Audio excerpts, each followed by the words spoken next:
اعوذ باللہ من الشیطان الرجیم بسم اللہ الرحمن الرحیم۔ سورہ جاثیہ کی 3 آیتیں پڑھ رہا ہوں۔ آیت نمبر 15، 16، 17۔ من عمل صالحا فلنفسہ، جو شخص نیک عمل کرے گا تو اس کا فائدہ اسی کے لیے ہے۔ ومن اساء فعلیہا، اور جس شخص نے برا کیا تو اس کا وبال اسی پر پڑے گا۔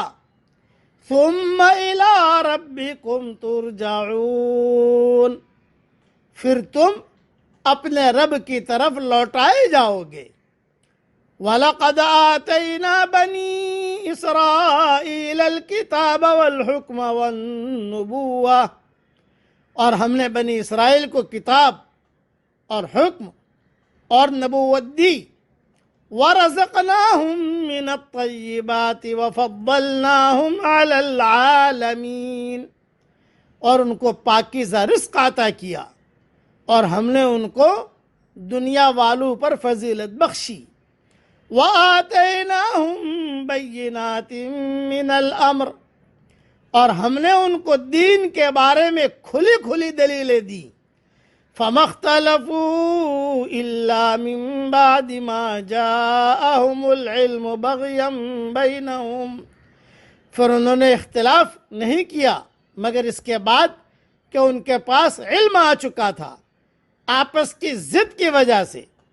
إِنَّ رَبَّكَ يَقْضِي بَيْنَهُمْ يَوْمَ الْقِيَامَةِ فِيمَا كَانُوا فِيهِ يَخْتَلِفُونَ، بے شک آپ کا رب قیامت کے دن ان کے درمیان فیصلہ کر دے گا ان چیزوں کے بارے میں جن میں وہ باہم اختلاف کرتے تھے۔ اس کی تشریح بہت اہم ہے، دھیان سے سنیے۔ بنی اسرائیل کو ہم نے دنیا والوں پر فضیلت دی، یہ وہی بات ہے جو امت محمدیہ کے ذیل میں ان الفاظ میں کہی گئی ہے کہ تم خیر امت ہو۔ کسی گروہ کو اللہ کی کتاب کا حامل بنانا، اس کو دوسری قوموں پر ہدایت کا ذمہ دار بنانا ہے، یہی اس کا افضل الامم یا خیر الامم ہونا ہے۔ اصولی طور پر بنی اسرائیل کی حیثیت بھی اسی طرح عالمی تھی جس طرح امت مسلمہ کی حیثیت عالمی ہے، مگر بنی اسرائیل نے اپنی کتاب میں تحریفات کر کے ہمیشہ کے لیے اپنا یہ استحقاق کھو دیا۔ دین کے اصل تعلیمات میں ہمیشہ وحدت ہوتی ہے، مگر علماء کے اضافے اس میں اختلاف اور تعدد پیدا کر دیتے ہیں۔ ہر عالم اپنے ذوق کے لحاظ سے الگ الگ اضافے کرتا ہے، اس کے بعد ہر عالم اور اس کے متبعین اپنے اضافوں کو صحیح اور دوسرے کے اضافے کو غلط ثابت کرنے میں مصروف ہو جاتے ہیں۔ اس طرح دینی فرقے بننا شروع ہوتے ہیں اور آخر کار یہاں تک نوبت پہنچتی ہے کہ ایک دین کئی دینوں میں تقسیم ہو جاتا ہے۔ بنی اسرائیل نے جب دین منزل کو دین محرف کی حیثیت دے دی، اس وقت محمد صلی اللہ علیہ وسلم کے ذریعے اللہ نے قرآن اتارا۔ چونکہ آپ کے بعد کوئی پیغمبر آنے والا نہ تھا، اس لیے اللہ نے خصوصی اہتمام کے ساتھ قرآن کو محفوظ کر دیا تاکہ دوبارہ یہ صورت پیدا نہ ہو کہ اللہ کا دین انسانی اضافوں میں گم ہو کر رہ جائے۔ اس لیے دین تو ایک ہی ہے۔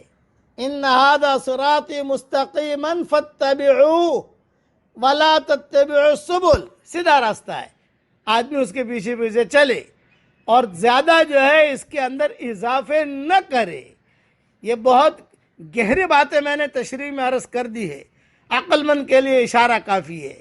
اللہ تعالی ہم سب کو سیدھے راستے پر چلنے کی توفیق عطا فرمائے، آمین۔ اب پڑھ لیجئے میرے ساتھ، اللہم انا نسألک من کل خیر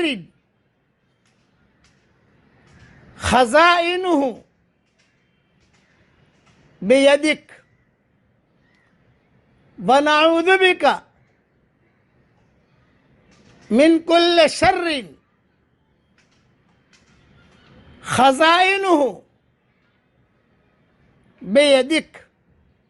اے میرے پیارے اللہ، تیرے خزانے میں جتنا خیر ہے وہ ہم کو عطا فرمائیے، اور آپ کے خزانے میں جو شر ہے عافیت سے تو اس سے ہم سب کی حفاظت فرمائیے۔ آمین۔ وآخر دعوانا ان الحمد للہ رب العالمین۔